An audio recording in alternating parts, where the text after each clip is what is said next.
बहुत समय पहले की बात है। रामपुर नामक गांव में दो अनाथ बहनें तारा और सितारा रहा करती थीं। कुछ समय पहले एक दुर्घटना से तारा और सितारा के माता पिता की मृत्यु हो जाती है। तभी से दोनों बहनें एक किराए के मकान में अकेली रहती थीं। किसी भी रिश्तेदार ने इन दोनों बहनों की जिम्मेदारी नहीं उठाई थी। तारा अभी बहुत छोटी थी। सितारा बाहर जाकर छोटा मोटा काम करती थी। सितारा को थोड़े बहुत पैसे मिल जाया करते थे। उसी से वो अपना और अपनी छोटी बहन तारा का पेट पाल रही थी। एक दिन मकान मालकिन आती है और सितारा से कहती है, देख सितारा, तेरे माता पिता के ऊपर पहले ही 2 महीने का किराया था और अभी 1 महीना और हो गया। मुझे 3 महीने का किराया चाहिए। अगर तू किराया नहीं दे सकती तो मेरे घर को छोड़कर निकल जा। मगर मकान मालकिन जी, मेरी छोटी बहन तारा और मैं, हम दोनों बहन कहाँ जाएंगे? हमारे रिश्तेदारों ने भी हमसे मुंह मोड़ लिया और मुझे कुछ काम भी नहीं मिल रहा। हम दोनों बहनों ने 4 दिन से कुछ नहीं खाया। अगर आपने भी हमें घर से निकाल दिया तो हमारे सर से छत भी चली जाएगी। ये दुख भरी कहानी मुझे सुनाने से कुछ नहीं होगा। अगर कल तक घर का किराया नहीं दिया तो मेरे घर से चुपचाप निकल जाना, वरना मैं पुलिस को बुलाकर तुम दोनों अनाथ लड़कियों को यहाँ से निकाल दूंगी। ऐसा कहकर मकान मालकिन चली जाती है। सितारा बहुत ही ज्यादा परेशान हो जाती है। तभी तारा सितारा से कहती है, दीदी दीदी, मुझे बहुत तेज भूख लगी है। 4 दिन से आप मुझे पानी पिला रही हैं। अगर आज मुझे खाना नहीं मिला तो मैं मर जाऊंगी। नहीं मेरी प्यारी बहन, आज मैं तेरे लिए खाना जरूर लेके आऊंगी, चाहे मैं खुद को बेच दूं, लेकिन मैं तुझे इस तरह भूखे पेट तड़प तड़प कर मरने नहीं दूंगी। मगर मेरी प्यारी छोटी बहन, आज तो हम रोटी के लिए तरस रहे हैं। कल अगर 3 महीने का किराया नहीं दिया तो हमारे सर से छत भी चली जाएगी, हम सड़क पर आ जाएंगे। ऐसा कहकर सितारा रोने लग जाती है। कुछ समय बाद सितारा तारा के लिए कुछ खाना लाने के लिए बाहर चली जाती है। सितारा बहुत लोगों से भीख भी मांगती है, लेकिन कोई भी सितारा को 1 भी रुपया नहीं देता। सितारा लोगों से काम भी मांगती है।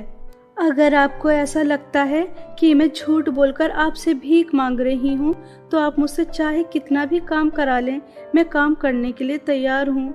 लेकिन बस मुझे इतने पैसे दे दीजिए कि मैं अपनी भूखी बहन को खाना खिला सकूं। कि आपके दिलों में थोड़ी भी इंसानियत नहीं है? हम अनाथ बच्चों के ऊपर थोड़ा तो रहम करो। ऐसा कहकर सितारा जगह जगह जाती है। तभी एक दुकानदार सितारा से बहुत काम कराता है और बदले में सितारा को अपना बचा हुआ खाना दे देता है। सितारा खुशी खुशी उस खाने को घर ले आती है और तारा को वह खाना खिलाती है। तभी तारा कहती है, दीदी, आप सारा खाना मुझे ही खिला देंगी? आप नहीं खाएंगी? आपने भी तो 4 दिन से कुछ नहीं खाया और आप तो कितनी मेहनत से इस खाने को लेकर आई हैं। आप भी इसमें से थोड़ा सा खा लीजिए। सितारा उस खाने को खाना नहीं चाहती थी। तारा के लिए कल के लिए बचाकर रखना चाहती थी, लेकिन तारा के बहुत कहने पर सितारा उस खाने को खा लेती है। लेकिन सितारा को अभी चिंता घर की हो रही थी कि कल को वह 3 महीने का किराया कहाँ से लाकर देगी। सितारा को बहुत बेचैनी हो रही थी। सितारा घर से बाहर चली जाती है और जंगल में जाकर एक पेड़ के नीचे बैठकर बहुत रोती है। माँ, पिताजी, आप हम दोनों बहनों को छोड़कर बहुत जल्दी चले गए।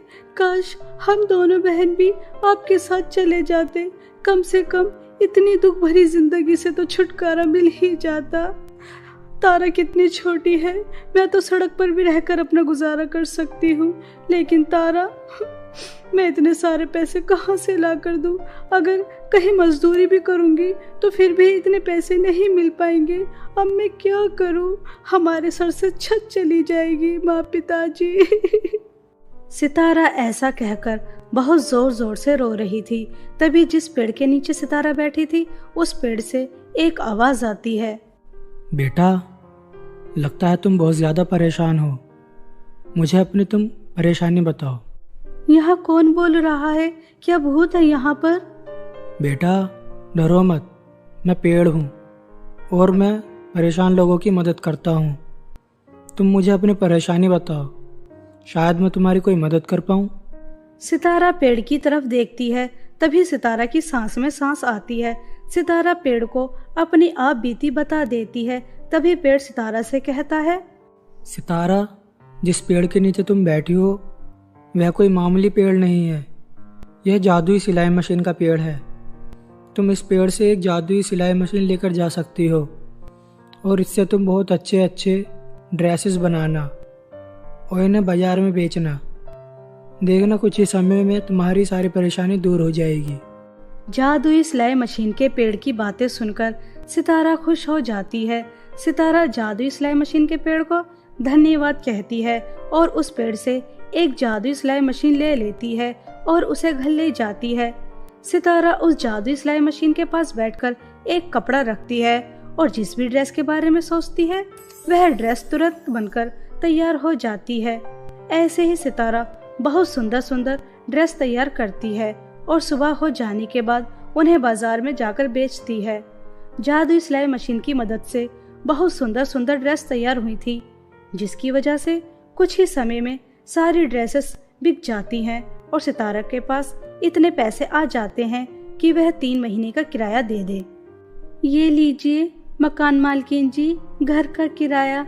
अब तो आप हमें घर से नहीं निकालेंगी।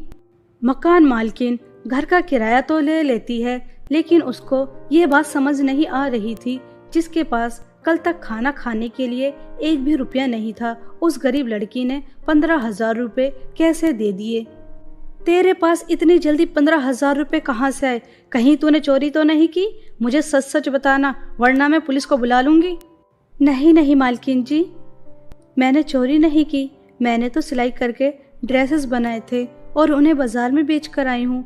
मेरे बने हुए ड्रेसेस तुरंत बिक गए, उन्हीं से मैंने पैसे इकट्ठा करके आपको दिए हैं।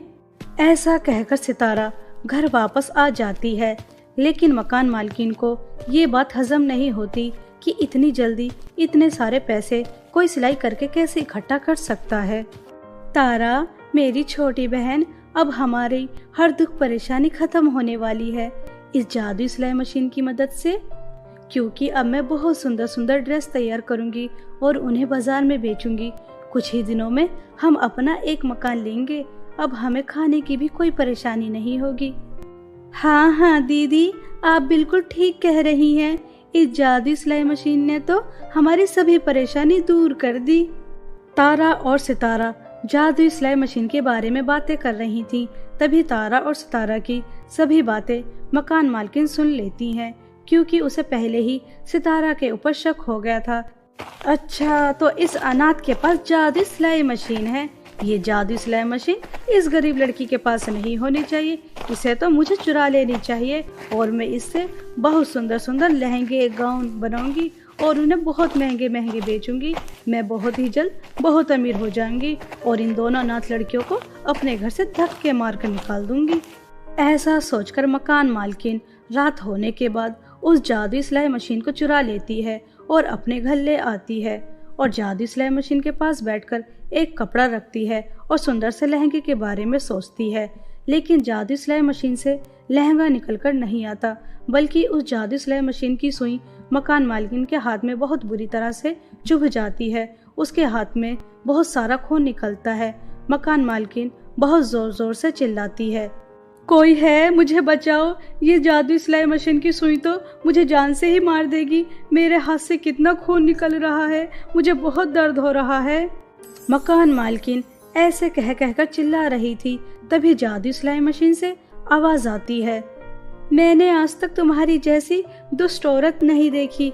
तुम बेचारी अनाथ लड़कियों की जादुई सिलाई मशीन चुरा कर लेकर आई। शायद तुम भूल गई, ये जादुई सिलाई मशीन अच्छे लोगों के काम आती है, बुरे लोगों के काम नहीं आती।